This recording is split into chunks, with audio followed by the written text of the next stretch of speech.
জ্বরে যে খাদ্যাভ্যাস সেই খাদ্যাভ্যাসটা কিন্তু খুব ইম্পর্টেন্ট।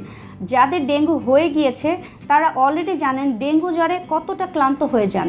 ডেঙ্গু নিয়ে অনেক সচেতন থাকতে হবে স্বাভাবিক জীবনযাপনের জন্য। আপনাদের সবাইকে বলবো যে ডেঙ্গুর ব্যাপারে আপনারা সবাই জানেন যে ডেঙ্গুর পানি যদি জমে থাকে সেই পানিতে ডেঙ্গি হয়।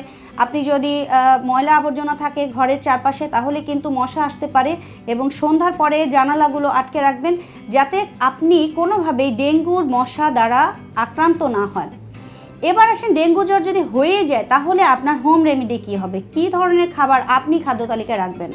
খেয়াল রাখতে হবে প্রত্যেকটি জ্বরে আপনার ওজনের 7 কিলো ক্যালোরি করে কিন্তু আপনার কিলো ক্যালোরি প্রত্যেকটা মানুষের জন্য বেড়ে যায় জ্বর হলে। যতটা খাবার খাচ্ছিলেন তার সাথে ক্যালোরি বাড়িয়ে দিতে হবে। আপনি তো এমনি খেতে পারছেন না, তাহলে খাবার কিভাবে খাবেন? জ্বরে মুখের রুচিটা কমে যায়। সেক্ষেত্রে আপনাকে বলবো বারে বারে খাবার খেতে হবে, লিকুইড জাতীয় খাবারগুলো খেতে হবে, ফ্লুইডের পরিমাণ বাড়িয়ে দিতে হবে।